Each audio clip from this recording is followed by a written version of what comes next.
अस्सलाम वालेकुम and good morning from केल। उम्मीद करता हूँ आप सब लोग हैरियत से होंगे।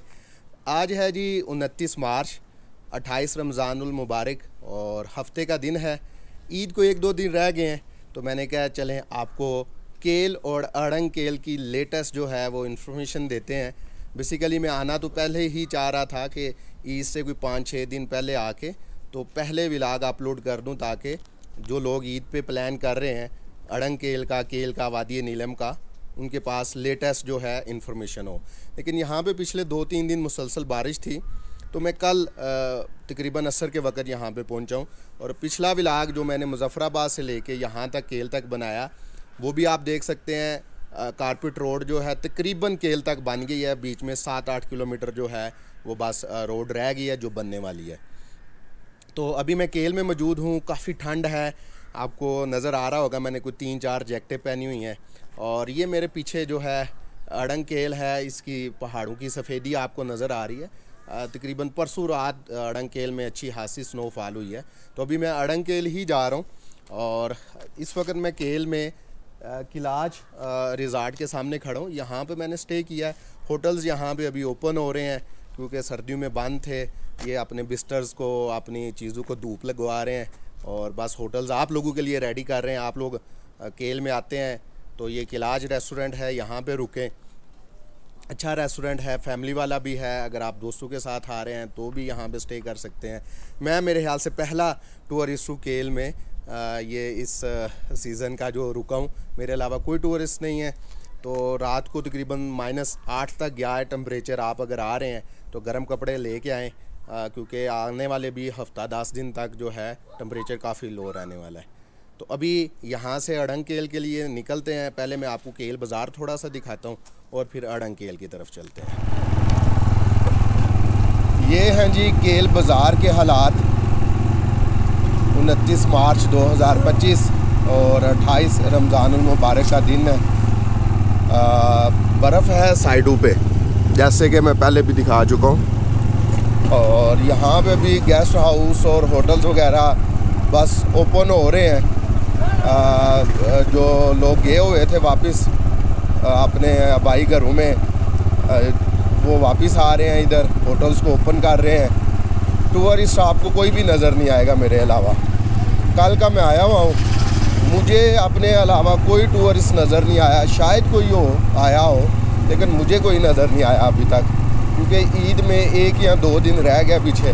तो टूरिस्ट तो ईद पे ही आएंगे, लेकिन मैं यहाँ पे इसलिए हूँ ताकि आपको लेटेस्ट जो है वो न्यूज़ जो है दे सकूँ कि आप ईद पे अगर आना चाहेंगे तो कैसे हालात हैं।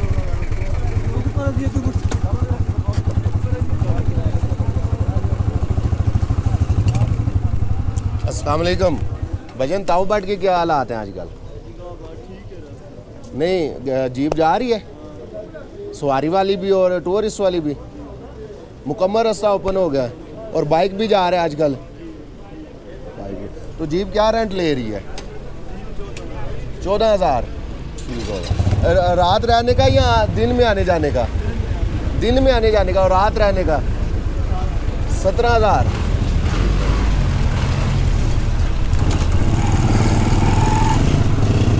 ले जी, एक जी वाले ने तो कहा जी ताऊबाट ओपन हो गया। ये है जी अड़ंग केल का रास्ता। अगर आप अपनी गाड़ी पे आते हैं तो ये साथ ही पार्किंग्स हैं, नीचे ऊपर भी पार्किंग आपको मिल जाएगी जिधर मैं जा रहा हूँ। तो अगर आप अपनी गाड़ी पे आते हैं तो आप गाड़ी बेशक ऊपर ले आएँ, पार्क करें। बड़ी सेफ़ पार्किंग है। बाइक का तो मेरे ख्याल से पर डे 200 लेते हैं। गाड़ी का मुझे अंदाज़ा नहीं, 400 लेते हैं या 300 लेते हैं। बहरहाल पार्किंग करके बिल्कुल करीब डोली के, तो आप डोली पे बैठ के फिर इधर इस साइड पे ऊपर अड़ंग केल जाएंगे। अभी मैं उधर ही डोली वाली साइड पे जा रहा हूँ। बाइक को खड़ा करता हूँ इधर अपने होटल के बाहर और फिर चलते हैं जी अड़ंग केल की तरफ। ये केल के नज़ारे हैं जी गाँव के सारे। इस साइड पे भी रेस्टोरेंट्स हैं, वो सामने कलेज रिजॉर्ट के अंदर मैं रुका हुआ हूँ।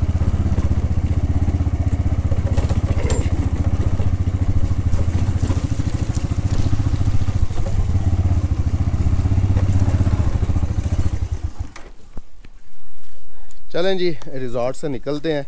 ये देखें अभी यहाँ पे बर्फ़ पड़ी हुई है, आपको नज़र आ रही है। ये आने वाले 2-4 दिनों में, 5 दिनों में ये बिल्कुल मेल्ट हो जाएगी। धूप लगी है आज अच्छी खासी काफ़ी दिनों के बाद, आपको पहाड़ों पे भी नज़र आ रहा है।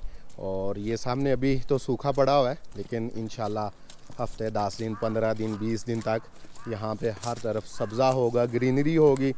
वैसे तो हर मौसम ही यहाँ पे प्यारा है, लेकिन ज़्यादातर लोग ग्रीनरी को पसंद करते हैं। इवन मैंने खुद सोशल मीडिया पे देखता हूँ अक्सर, तो वो यही सवाल पूछा जाता है जी हमें वो एरिया बताएं जहाँ पे ग्रीनरी ज़्यादा है। तो धूप निकलने के बावजूद टेम्परेचर काफ़ी कम है और इस वजह से मैंने अच्छी खासी अपनी पैकिंग की हुई है, अपनी बचत करनी है। तो बाज़ार मैंने आपको दिखाया थोड़ा सा। तौबाट के लिए जीप्स जा रही हैं अगर आप ईद पे आते हैं, और तौबाट में भी बर्फ़ पड़ी होगी, रस्तों में भी बर्फ़ होगी, ग्रीनरी कम होगी इस महीने में। तो आप बहरहाल अगर तौबाट का प्लान बना रहे हैं तो तौबाट जा सकते हैं। ये है जी अड़ंगकेल की तरफ जाने वाला रास्ता। यहाँ पे सर्दियों में यही हालात रहते हैं, हर तरफ जो है पानी और कीचड़ वगैरह का जो है वो निज़ाम है।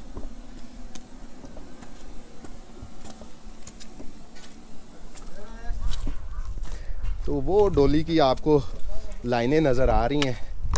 डोली मेरे ख्याल से दूसरी तरफ गई हुई है। आ रही आवाज़ आ गई, ये देखें जी आई है डोली, आपको नज़र आती है कैमरे में, ये वो आ गई। अभी हम भी इंशाल्लाह इस डोली में बैठ के तो चलते हैं अड़ंगकेल की तरफ, और ये आपको सफ़ेदी दिखाते हैं। ये है जी सीढ़ियाँ। हालात थोड़े माड़े हैं यहाँ के, मतलब पानी जो है बह रहा है, जो स्नो है वो पिघल रही है, और रास्ता ये बना रहे हैं। उम्मीद है 1-2 दिन में ये रास्ता क्लियर कर देंगे।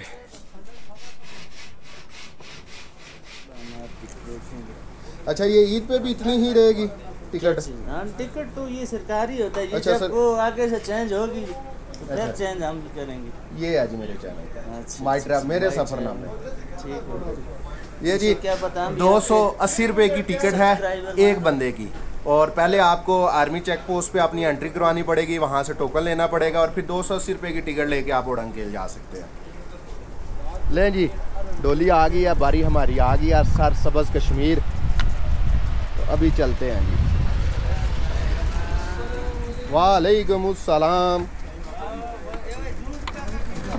चलें अल्लाह, चलें जी, हम आ गए हैं, अपनी सीट पे बैठते हैं। ये जी नीचे दरियाए नीलम, किशन गंगा रिवर। ओए हो इतनी ठंडी हवा, ओए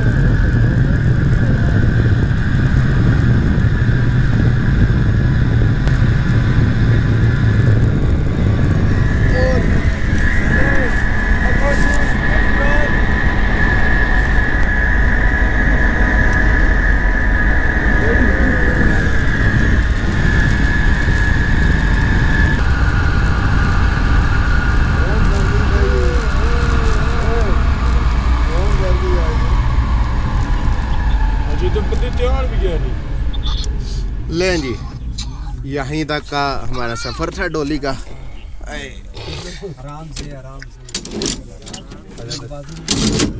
चलें जी, आप निकले।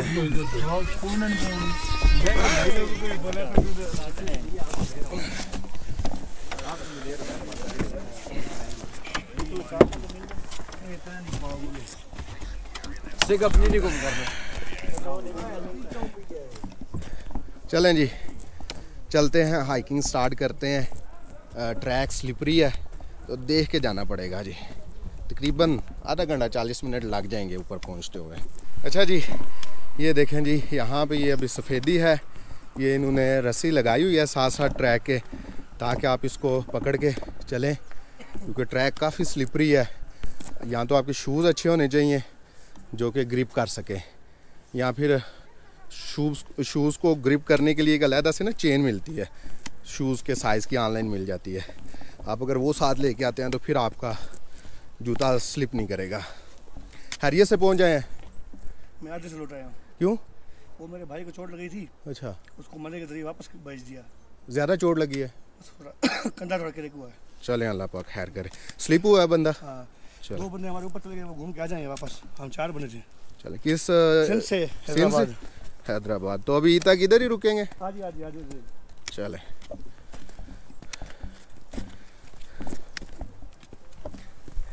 देखिए जी, मैंने आपको एक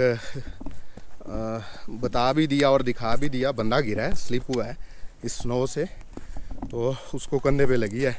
तो बेचारे कुछ दोस्त उनमें से आधे रास्ते से वापस जा रहे हैं, मन वो सिंध से आए हुए हैं, हैदराबाद से। तो ये स्लिपरी है ट्रैक। ईद पे भी ये स्लिपरी ही होगा। ये सारी बर्फ़ शायद अगले 10-15 दिन तक ये सारी मेल्ट होगी। बेसिकली दरख्तों की वजह से ना धूप नहीं सही लगती, तो उस वजह से धूप नहीं लगती, तो ये जल्दी मेल्ट भी नहीं होती। मैं भी स्लिप हो गया हूँ, बचत हो गई है।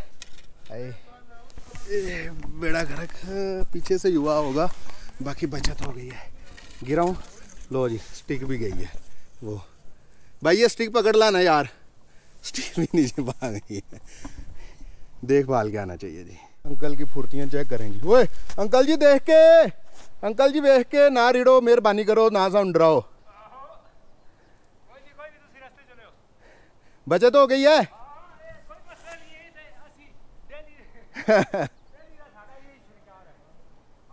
ये देखें जी, मैं अंकल की फुर्तियाँ दिखा रहा था और अंकल गिर गए हैं। यहाँ के मुकामी बंदे हैं, वो देखें अभी भी स्लिपे मारते हुए जा रहे हैं, स्लाइड्स ले रहे हैं बच्चों की तरह। असल में जब बंदा गिरता है ना, तो कोनियाँ नीचे लगती हैं और हिप आपकी लगती है और बड़ी सख्त लगती है। और हमारे जैसे बंदे का तो बीपी ऐसे फिर लो होता है ना कि पता ही नहीं चलता। ये देखें जी, सीज़न चूँकि स्टार्ट होने वाला है ईद से, तो ये लोग ऊपर अपने होटल्स और रेस्टोरेंट्स के लिए सामान लेके जा रहे हैं। वैसे भी मकामी बंदे होते हैं, उन्होंने अपना रोज़मर्रा का जो सामान है वो ऊपर लेके जाना होता है, तो ये वज़न उठा के तो ऊपर जा रहे हैं ये लोग। ये सही जी, सफ़ेद बर्फ़ चमक रही है सूरज के अंदर, साफ़ सुथरी है, मिट्टी नहीं बड़ी हुई, और ये सही मज़े की चमक रही है। वाह, स्लाइड हो रही है। आ जाओ आ जाओ आ जाओ जी। हाय मेरा हल्क जो है ना गला खुश्क हो गया। गर्मी भी अब लग रही है, एनर्जी की वजह से आया। ठंड यहाँ पे अभी भी टेम्परेचर यहाँ पे 5-6 के करीब है, लेकिन चूँकि मैंने 4-5 जैकेटें पहनी हुई हैं, टोपी भी पहनी हुई है, तो गर्मी लगना शुरू हो गई है। लेकिन अभी कुछ उतारा तो वो गर्म सर्द हो जाएगा। चढ़ना आसान है कदरे, नीचे उतरना ऐसे ट्रैक से बहुत ज़्यादा मुश्किल और ख़तरनाक होता है।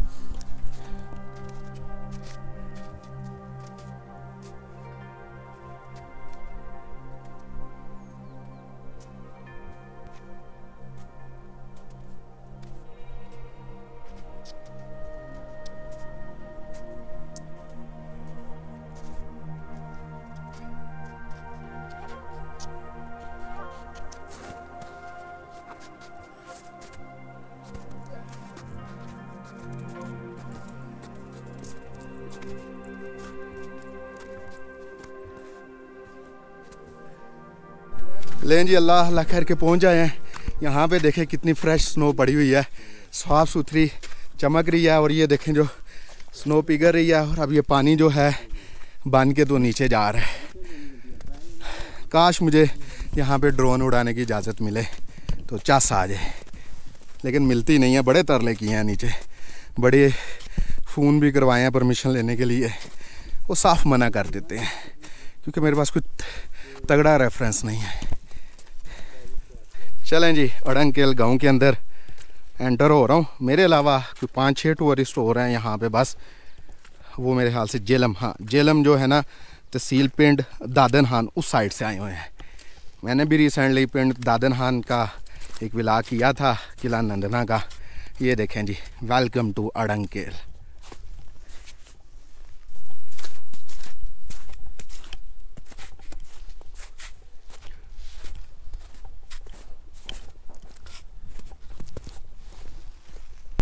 पिछले तकरीबन 6-7-8 सालों में अड़ंकेल में टूरिज़म जो है ये बहुत ज़्यादा ऊपर गई है।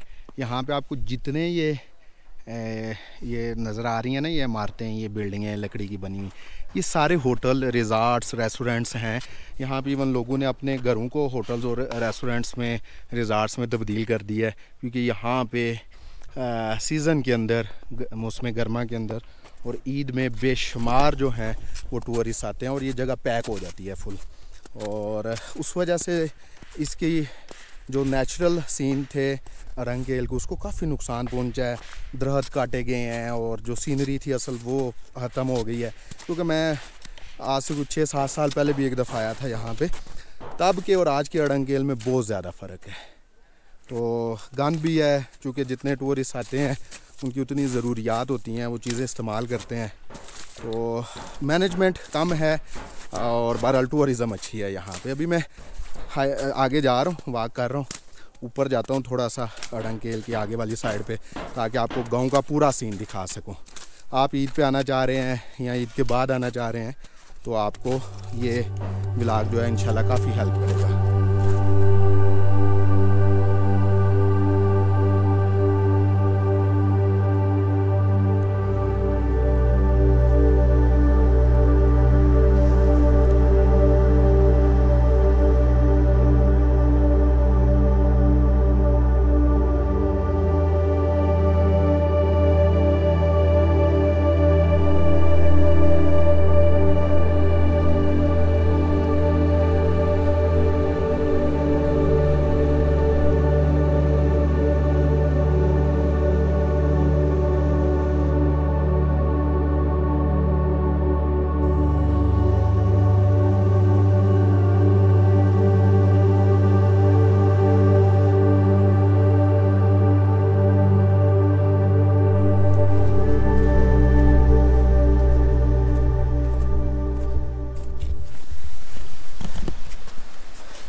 बेसिकली मैं आपको अरंगेल के टॉप पे, मतलब गांव के सबसे एंड वाले हिस्से की तरफ लेके जा रहा हूँ। इधर से पहले तो गुज़र जाऊँ ना आराम से, तो ताकि मैं आपको ऊपर से ना गांव का पूरा व्यू दिखा सकूँ। मैं पहले भी जब भी अरंगेल में आता हूँ तो मैं लाजमी ऊपर से गांव का व्यू लेने ऊपर वाली साइड पे लाजमी जाता हूँ। चलें जी, अभी मैं आपको दिखाता हूँ अरंगेल में बर्फ़ कितनी है। ये मेरी स्टिक मेरे ख्याल से कम 3-3.5 फुट की होगी। इसको देखें जी, ये देखें, ये सारी अंदर चली गई है। अभी मज़ीद भी जा सकती है लेकिन स्टिक ख़त्म हो गई है। ये देखें जी, तो ये कम से कम 3-4 फुट बर्फ़ है यहाँ पे, और बाज़ जगहों पे इससे भी ज़्यादा। जैसे जैसे आप ऊपर जाएंगे इससे भी ज़्यादा बर्फ़ होगी। लेकिन अभी आने वाले दिनों में यहाँ पे धूप लगने वाली है अच्छी खासी, तो ये साथ साथ पिघलती भी जाएगी। बार बार पाँव जो है ना बर्फ़ के अंदर दंस रहा है। ये जी सर्दियों के अंदर जानवरों और मुर्गियों को रखने का ये इनका इंतज़ाम है। वो ऊपर उन्होंने भूसा भरा हुआ है और जानवरों की बेचारों की ज़िंदगी बहुत महदूद हो जाती है। ये बस इतने सारे हिस्से पे ये बाहर निकल सकते हैं, बाकी ये इन्होंने अंदर ही रहना होता है। और खाने को इनको ये वाला जो भूसा है ना, ये आपको नज़र आ रहा है, सिर्फ ये भूसा मिलता है, बाकी कुछ भी नहीं मिलता। सर्दियों में यहाँ पे बहुत मुश्किल ज़िंदगी होती है। पानी का बड़ा मसला होता है, पीने वाली पानी का, बाकी जो बर्तन धोने हैं या कोई भी पानी का इस्तेमाल है वो बड़ा मुश्किल होता है। पानी जम जाता है, पाइपों के अंदर भी जम जाता है। और यहाँ पे मोटरें तो लगी कोई नहीं हुई, बस ये चश्मों का और ये बर्फ़ का ही पानी होता है जो यहाँ पे इस्तेमाल किया जाता है। यहाँ आप मिनरल वाटर्स की बोतलें ले आएँ। ये देखें जी, एक और चीज़ आपको दिखा रहा हूँ। ये मेरी पूरी टांग जो है ना, ये बर्फ़ के अंदर जो है ना धंस गई है। बार बार ऐसा हो रहा है। मैंने कहा चलें आपको भी दिखाता हूँ, क्योंकि जैसे जैसे मैं ऊपर जा रहा हूँ ना, बर्फ़ जो है वो उसकी मिकदार बढ़ती जा रही है। यहाँ पे बर्फ़ जो है वो 5-5, 6-6 फुट है।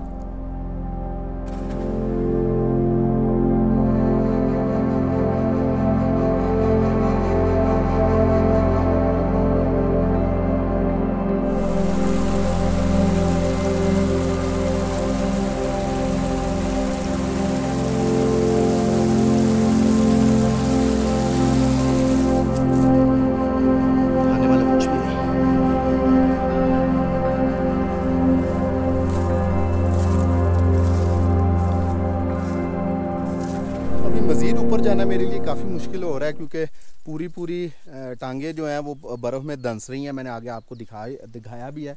तो यहाँ से काफ़ी हद तक गांव का व्यू नज़र आ रहा है। तो ये आपको हालात आजकल मिलेंगे, अगले 10-15 दिन तक भी ये सूरत हाल है उड़न केल की। अभी मैं वापस नीचे निकलता हूँ और नीचे पहुँच के फिर मैं आपको एक मोस्ट इंपॉर्टेंट चीज़ बताऊंगा जो बहुत सारे बाइकर स्पेशली मुझसे पूछते हैं कि आपका खर्चा कितना आया। तो 3 रातें और 2 दिन का जो खर्चा आया वो नीचे मैं कैलकुलेट करके आपको सारा बताता हूँ और फिर इस व्लॉग को एंड करते हैं।